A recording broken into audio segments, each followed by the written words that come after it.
But I just want to talk a little bit about the master's program as a whole. These trips are really exciting. The locations are amazing. You'll be inspired. It's going to be wonderful.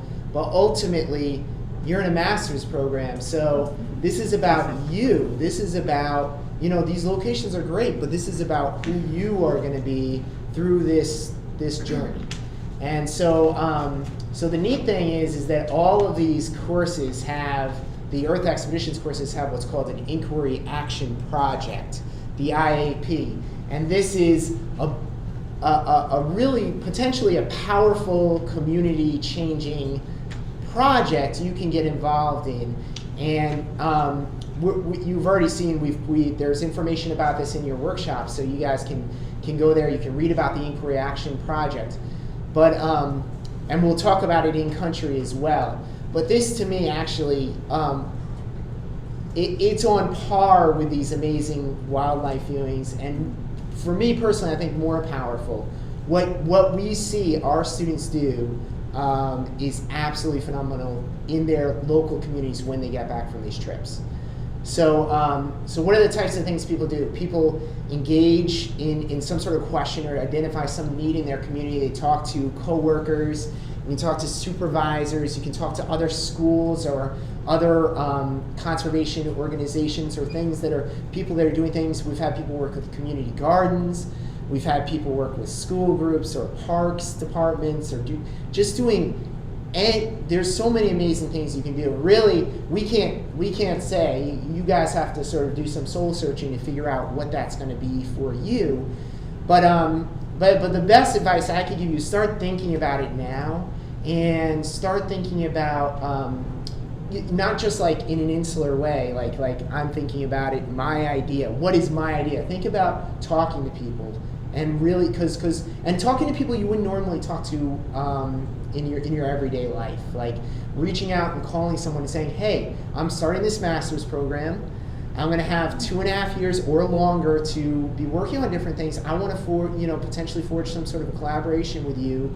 What are some things you're working on? Do you have time for coffee or tea or whatever? Because when you start listening to the community, that's when you're going to get some really awesome ideas on things that can happen. And that IAP, that Inquiry Action Project, actually, it's just through this one course, but then you'll do 2 more through your other Earth expeditions, and then you also have all sorts of other course assignments through the 35 credits in this program. So, and there's a lot of different things. We're always asking these assignments, like we almost never are saying, just write us a paper or take an exam. We don't have exams, all right?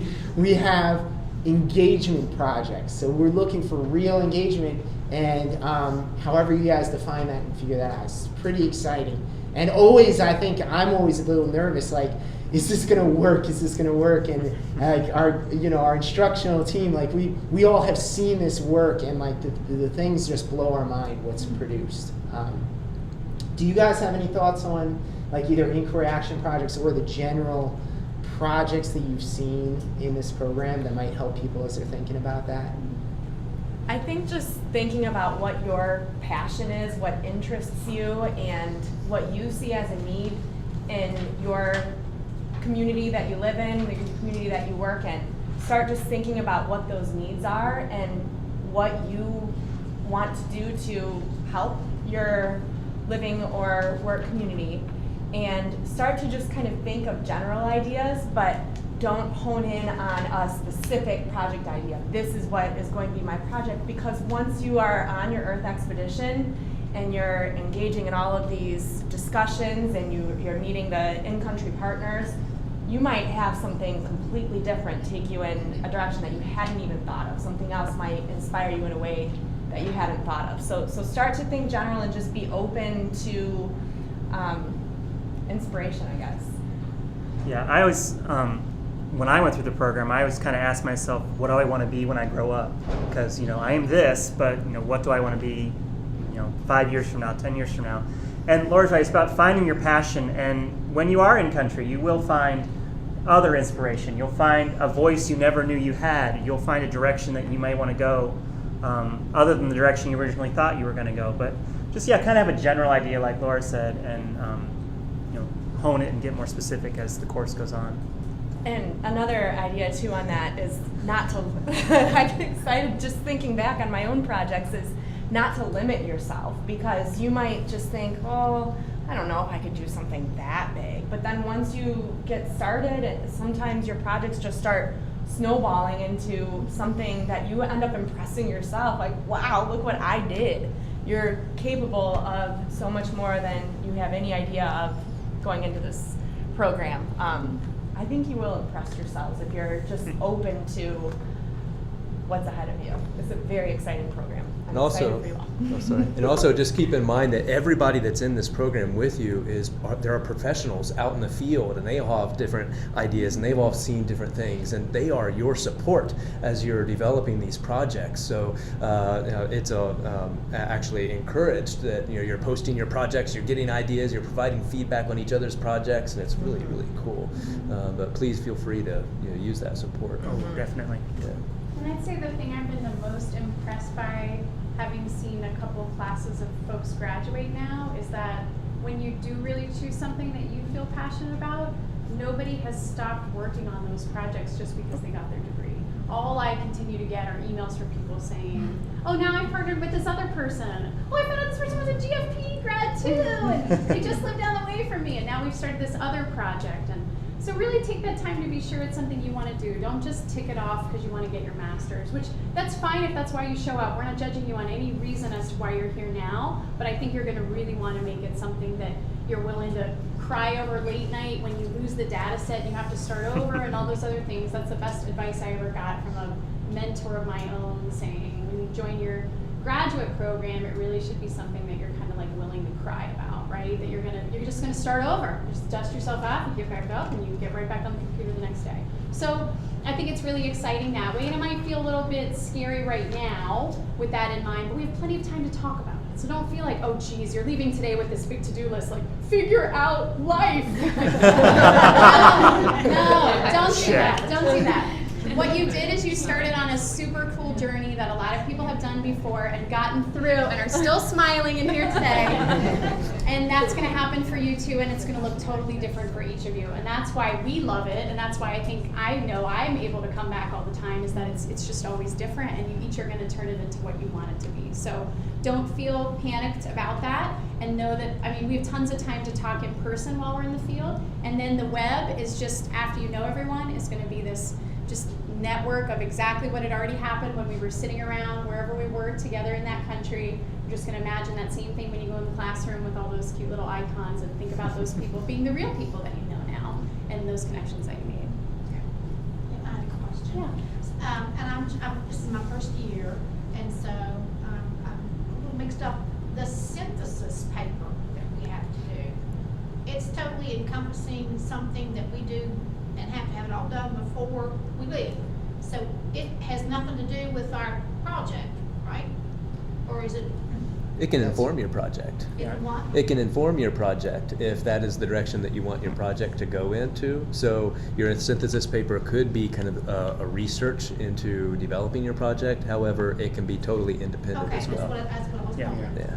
So the question is about the synthesis paper, just if anyone didn't hear that. Yeah, that's the first assignment, and it's a writing assignment. Many of you, there could be some anxiety around this, because maybe it's been a number of years since you've written a paper, and here's this paper. So writing takes time, and researching does take time. I've always tried to allot myself like 3 to 4 times as much time as I think I need when it comes to writing. But that's so I think starting to think about that synthesis paper and drafting it. All of the instructors, we're all here to help with that and help with citation formatting and all of that stuff. But we've tried to put as much information as we can in the workshops. But the nice thing about doing an event like this and being able to talk to, like, you can highlight, and we're hoping you guys are going in there reading all those materials that are, and taking notes even to help sure it sinks in as well. But with the synthesis paper, you're going to read a number of papers on one of those topics that are posted there. You're going to have other people in your group that are doing that same theme. And the neat thing is, this is very different than like a traditional where you hand to a professor and you get a grade back and no one else ever sees your paper, right? So what happens here is you post it in the workshop, and then it's fine for you to look at other people's and to learn from them, because what you're going to do is when you look at those papers, you're going to say, oh wow, this person took this a whole different route, or found these papers that I couldn't find. Why couldn't I find those? Maybe my search terms. There's all sorts of unforeseen learnings from that public posting, which is really great. But yeah, that happens before the field. That's usually separate. It could inform, but that's usually separate than the inquiry action project, which really kicks in. Well, we all these things, it's good to start thinking about now, but we'll probably kick into high gear when you guys get back from the field, the inquiry action. And when you look to the to-dos for folks that are in the earlier Baja classes, you're gonna see that you guys are gonna do the bulk of your work beforehand, but because you leave so early, your paper's actually gonna be due when you return. And that's just because of timing. But you're still gonna have done all that work beforehand, because all of that is gonna lead into a discussion that you're gonna do while you're in your field portion of your course. And all of this then will lead to this master plan you guys are going to work on. And anytime you call something a master plan, again, it's like this is planning your life. It feels really intense. But it's sort of just a guide for you, and it can change. It will change. There's no way around that. And your master plan, we'll ask you guys for a draft of your master plan around January, so January 2014, you'll be posting in that GFP cohort workshop that we've created that has about 130 students in it right now. So you guys will be posting in there. Again, just like with all these things, learning from each other, seeing how other people are framing their master plans, and then you'll redo a draft later on, a more final version, I should say, and it will change, and we'll just be discussing those. So that's more, I would say the master plan, it's not going to be graded by us. We will give you feedback, and your peers will give you feedback, but really it's for you. What do you want to get out of this experience? And not even just thinking 2.5 years, thinking beyond. So you may tie in inquiry action projects for your first and second and third Earth expeditions, or different things that go along. And then you guys may have noticed the course dates and courses that happen in the fall. We'll have a 2-credit course in the fall called Conservation Science in the Community. CSC is one of we have lots of acronyms in this program. But Conservation Science in the Community, that course runs 2 credits. It's going to be in the fall, and it'll be a way for you to stay in contact with the program and work on the themes of that course as well. And then there'll be 2 spring courses as well. And then you'll be back to your next Earth expeditions, which all of these Earth expeditions, they kind of follow they have a similar format. So you'll expect a synthesis paper next year as well. You'll expect an inquiry action project as well. You'll get in around April into your workshops, and you'll end in December. So it's going to be the same format, but of course as second-year students, just looking ahead, I know it's all very new, but as second-year students, we'll expect a little bit more from those things, and be looking for that. Do you guys have questions about the master's program as a whole, even at this point, or any of those topics?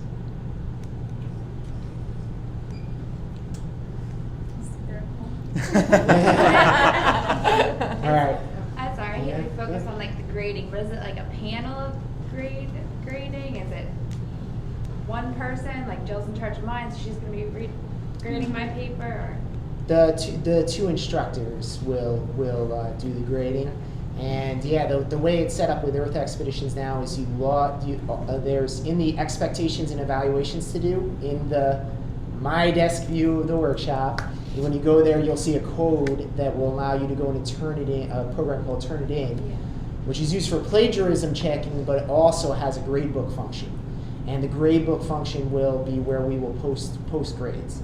Okay, but just a word on that. I mean, we always want this to be internally motivated more than externally motivated. We do want to be transparent in grading, but ultimately we want you guys to, what feels good to you is, and what you feel what you've worked hard on, and then you have someone give you a grade that's different. That can be very disheartening.